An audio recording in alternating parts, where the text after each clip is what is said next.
Alright, welcome back to this YouTube channel, Maro's Tech.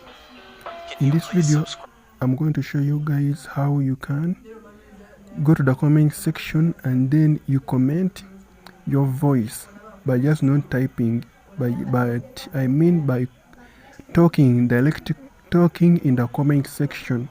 How can you do this? By just talking directly in the comment section. So this is how you're going to do it. Visit the comment section, and once in your comment section, look at this. Go and where you're typing from. If it's like this, you won't see it. And this works only for the new update of TikTok. First, go to Google Play Store and then update your TikTok application right now. And then after, come and then you choose this option. By doing that, you would have done like this, just commenting a voice. I sign out. Subscribe and like the video.